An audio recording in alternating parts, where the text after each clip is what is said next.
Watkins Glen for the second of 3 visits, but this time talking to you from a tent. It's raining outside, and we're sharing the venue with Winston Cup regulars and the IROC. This is going to be a great race, Bill. It's the shortest race of the year, just 2 hours in length. That's right. All 3 divisions are here. Now, behind us are the Sandridge Porsches that have performed so well. A year ago, this race was the most exciting event of the season. It was a 90-minute Grand Sports-only sprint. This year, Grand Sports, Sports and Touring, 2 hours on the 2.4-mile track. We'll have the highlights and a lot more for you in this half hour of Firestone Firehawk. Sponsorship is the financial backbone of motorsports. You'll meet some unique sponsors looking for recognition through racing on the Firehawk circuit. David Donahue is the son of the former Indy 500 champion Mark Donahue. But David got his college degree before he got his first professional ride. Now he's studying road course racing in the Firehawk series. You'll meet him. And it's a crowded field on the short course at the Glen. We'll have the highlights coming up. Today's show is brought to you by Firestone, the official sponsor of the U.S. Olympic team, and by Oldsmobile, the power of intelligent engineering.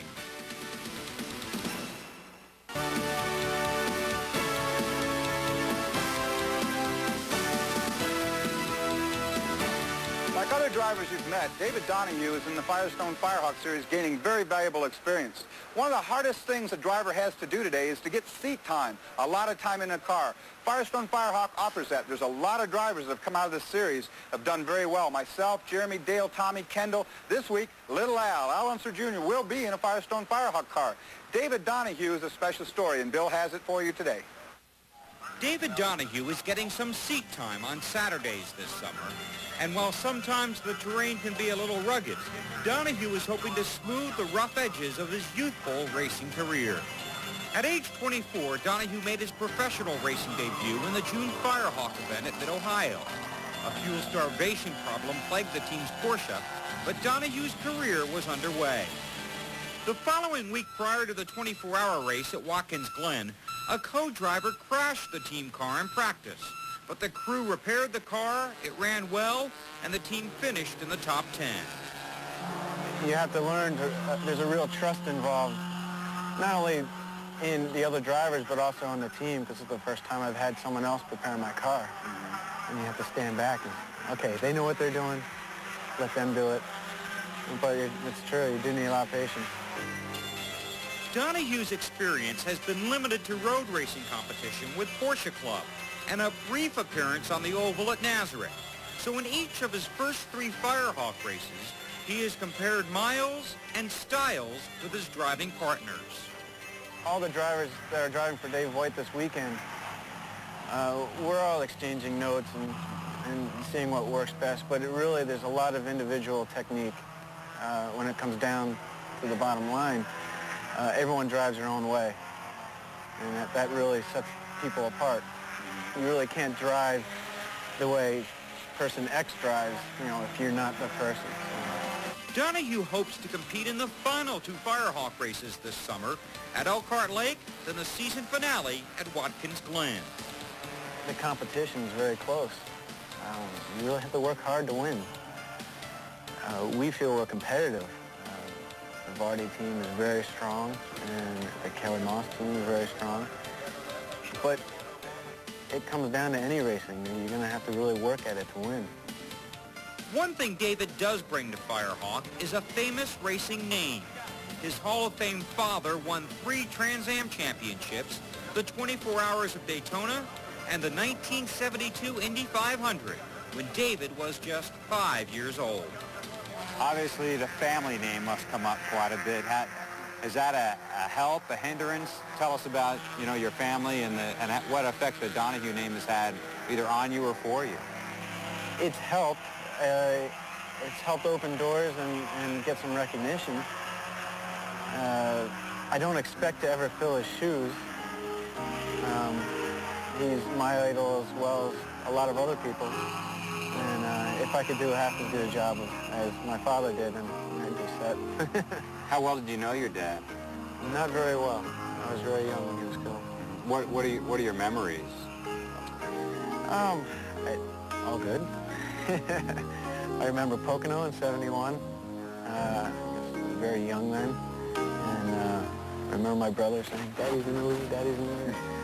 And then going down to Victory Lane. And most of my memories are from his boat going off. We spent some time together, you know, away from the track. He was traveling all the time. Right. He was really busy when he was at the track because he was more than just a driver. He was the engineer and the manager and setting up the car and everything.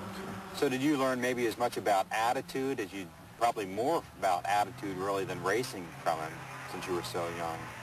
Well, I learned more about attitude from the stories people tell me. I get a lot of people coming up to me and they just have one little story. They only met my father once and they have one really good experience. And all that, you know, really means a lot to me. It means that how well everyone remembered my father and they have very high hopes of me and they expect me to be just as nice. Donohue gets an A for attitude. He is obviously eager yet patient and polite in his approach to this push and shove profession. And while he may not fill his father's shoes, he would like to follow in his footsteps. And that first step begins in the Firehawk series. I think this would be great spectator sport. Even at Mid-Ohio, there's just so much action on the track. And from the driver's perspective, I had the best seat in the house. Running in the top 5 there for a while.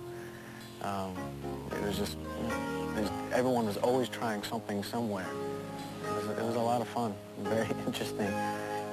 Big jump from the club events. David Donohue is one of the many drivers whose career you might see blossom as they lead the Firestone Firehawk series. Coming up, highlights from Watkins Glen.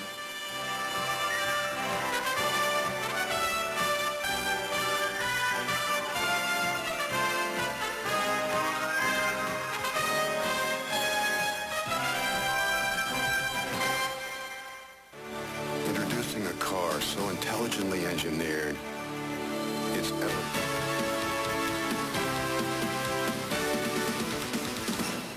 Running the 2.4-mile course here at the Glen this time, the defending champ is Jeff PURNER, who's back with the Kelly Moss crew after fielding a Dodge Stealth earlier this year. Welcome home, Jeff. It's great to be back in Firehawk racing. I'm really happy to be with the Kelly Moss crew again, and it's nice to be back in a Porsche. It's a great car. What's it going to be like out there in this 2-hour race? It's going to be fast, and I'll tell you, the pace ought to be really interesting and exciting to watch, especially with the sports and touring cars out here this year. Last year we didn't have that to deal with. This year we do, and it's going to provide some interesting situations. Good luck. Thank you very much. The shortest race of the Firehawk season attracted a strong 67-car field. Rain altered qualifying procedures, but once again the front of the field was top-heavy with Porsches. 9 of the first 10 cars were Porsches, leaving the rest of the Grand Sports Division in a battle to simply finish in the top 10. Pole sitter Kim Campbell led the charge into the first turn, followed by David Murray in the number 7 Porsche and the 50 car of Mark Sandridge. There was early trouble in the touring division before the field had the chance to stretch out on this 2.4-mile course. In traffic, the 49 Volkswagen of Phil Pate collided with the 93 BMW heading up the back straightaway. Most of the field was able to squeeze through the narrow windows, and while the 93 car limped back to the pits, the only full-force caution flag of the race was needed to remove Pate's car from the course. Both were finished for the day. 1 lap away from going green, several of the top contenders made the one and only pit stop they would need, including points leader Joe Vardy, replacing Sandridge in the CRC computer remarketing Porsche. Campbell stayed at the wheel of the Phoenix Commodities car and led the restart. In sports, the front runners included the 67 Toyota of Chip Hanauer, the Hacker Oldsmobiles, the fleet of Paul Rossi Eagle Talons, and the Turtle Tauruses of the Woodstock stable. In touring, the Hondas may have been leading, but Al Unser Jr. in the Saturn was moving through the field and threatening to take the lead in the first half hour. The crowded course provided some tight moments for several drivers. Lance Stewart in the 87 Copper Kettle Honda was an early and unhappy victim after this Turn 1 incident with Bill Artsberger in the 56 Honda. Well, the Copper Kettle team had done a great job preparing the car. We were running in second. I was right behind my teammate. Went down to Turn 1, exited the turn, and the 56 Honda just ran into the left rear corner of the car and spun me out. You're okay? Yeah, a little sore, a little unhappy, but I'm all right. That's a killer in a short race, too. Yeah, there was no reason for it. It was pretty uncalled for. Hanauer had his problems in turn 5, tumbling through the turn and ending up against the tire wall. He lost the brake pedal going down the back straightaway, going into turn 5, and he got just a little brake just before he tapped the wall. When that sort of thing happens, you imagine there's all sorts of things going on, but the car seems to be all right. I hear on the IMSA radio right now that we're smoking a little bit in the rear. It's probably just a rub tire. We'll probably pull an event, straighten that one out. While Hanauer was able to continue, Toyota teammate Chris Cord parked his MR2 on lap 25 with a mechanical problem. In touring, Unser Jr. was charging through the field with a flashy form that has made him such a successful fan favorite in the IndyCar series. He's doing a wonderful job. I'm really impressed. Al's gone from, I think, like 8th on the grid. He's up in 2nd place now, running down the leader. I think he's doing a wonderful job. For having never driven these kind of cars before, I'm impressed, and I'm thrilled. He's just doing a wonderful job out there for us. The short course at the Glen gave way to some of the fastest times of the season on the Firehawk circuit, but several drivers complained the crowded field cost precious moments in critical corners.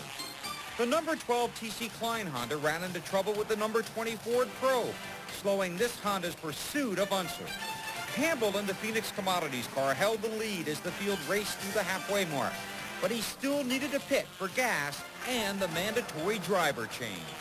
Right, it's a pit stop strategy, and Vardy's played one hand, we're waiting to play another.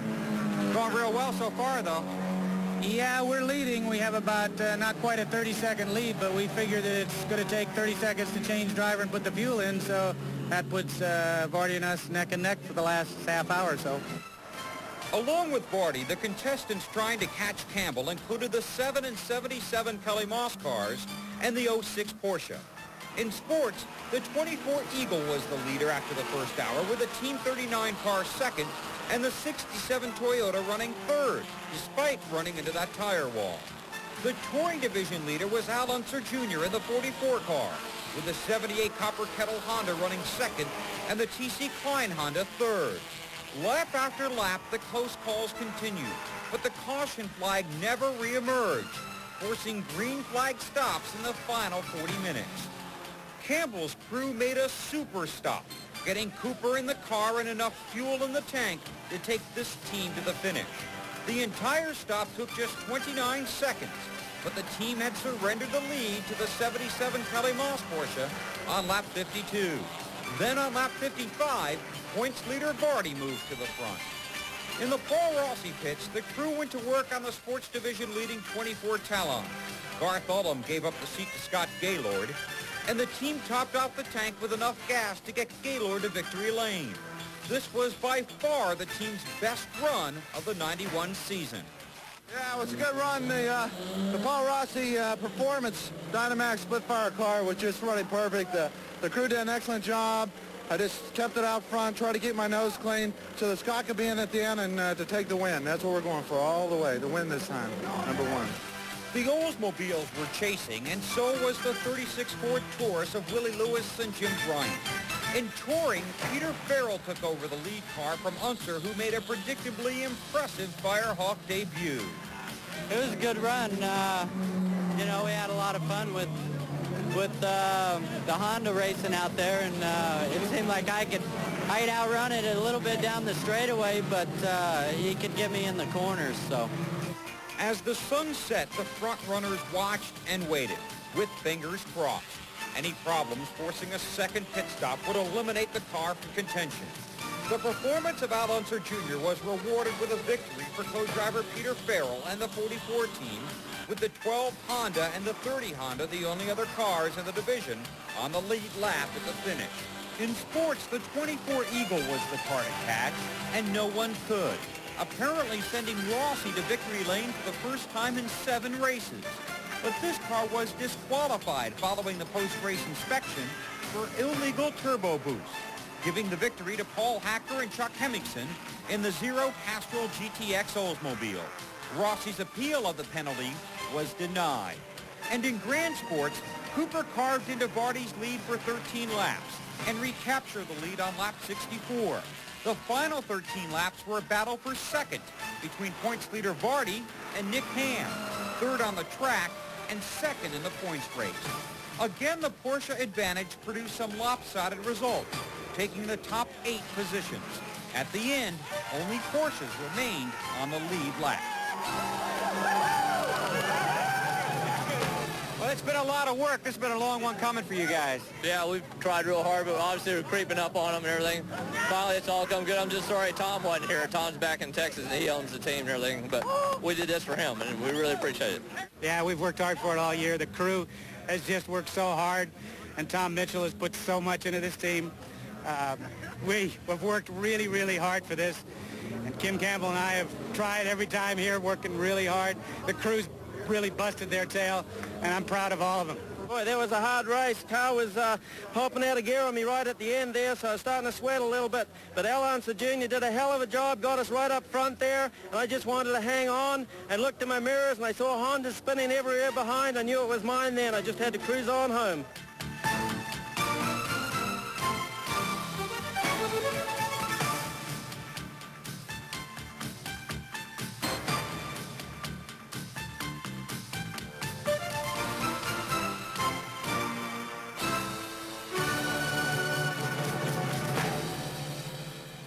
Well, the 2-hour Firehawk race was just part of a busy program here at Watkins Glen, an exciting weekend for the fans, and certainly a very busy weekend for you. Well, it is a busy weekend. We're doing television for 2 of the races here, and of course driving in the IROC, that's an important race always. This car behind me, this Team 3 Racing Pontiac, this is a big career step for me. I want to do Winston Cup, and to get this opportunity to have a good race car underneath me for a road race, this is a big deal. And qualified 11th. Well done. Well, we would have liked to have been in the top 10. I got bumped out by Ernie on the last run, but the car is a good race car. We didn't have a good qualifying car necessarily, but in the race I think we got good hope of staying out of trouble and doing well. All right. Well, coming up next, we'll have a look at some of the unusual sponsorships that compete on the Firehawk circuit.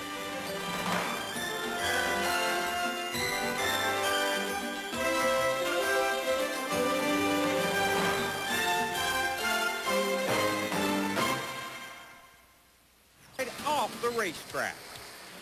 You'll meet Chip Hanauer, a former unlimited hydroplane national champion and now a rookie road racer on the Firehawk circuit. This has been the greatest summer I've had in a long time. And the race for the Drivers' Championship heats up as we move to Elkhart Lake, Wisconsin for a 4-hour race on the 4-mile track at Road America. We'll have the highlights and more next week. Sponsorship is invaluable to motorsports. It provides the bulk of the funding for race teams and in turn provides an attractive avenue for marketing products and services, Dorsey. Absolutely. Racing has become so expensive that the teams could not compete without the money from the sponsor. On the other hand, the sponsor is getting a great avenue of exposure through racing. Well, Dan Kenyon has a look at some of the unique sponsors on the Firehawk circuit. Since its inception, the Firehawk series has continually grown. With this growth has also come awareness. It's gotten to the point now that sponsors are playing a big role in the sport, realizing that the series can offer a unique spotlight to showcase their products. The paintball survival game brings a display to every race, introducing their game to potential clients. They also race 3 Hondas in the touring division. Paintball Sports and our company wanted to find a venue, a forum, in order to advertise and market in. And we needed a series that would have roughly the same demographics as our sport. And so we looked for something with roughly mostly males between the ages of 18, 45, or 50 years old. And of course, we needed a series that attracted a whole lot of people, spectators. And the answer was Firestone Firehawk series. Gee, our average attendance, I guess, is 40,000+ people. And most of them are all the kind of people that would be interested in playing survival games and or paintball sports, and that's why we chose it. Firehawk sponsorship is as unique as it is diversified. Virtually anyone with a product to market can do it here. One of the more successful teams in the Grand Sports division is sponsored by a salad company. We've been able to, our product is not branded in the stores. We build prepared salads, and they dump our product out into the deli pan at the local grocery store and restaurant. But we bring a lot of customers to these events, and a lot of customers like motorsports, and it's been a good way to bring them in and bring major buyers in and get them more involved in the sport and also in the buying decisions. Bill Gray Racing fields 2 of the best-looking Camaros on the circuit. and their major sponsor is a paper company. Our cars pretty much are sponsored by the NAPCO company, which is Northwest Arkansas Paper Company out of Arkansas. And they have been our biggest support as far as the dollars and getting the trucks and the crew and all that stuff to the races. We have Elite Wheel Corporation, which has been a sponsor of mine for a few years.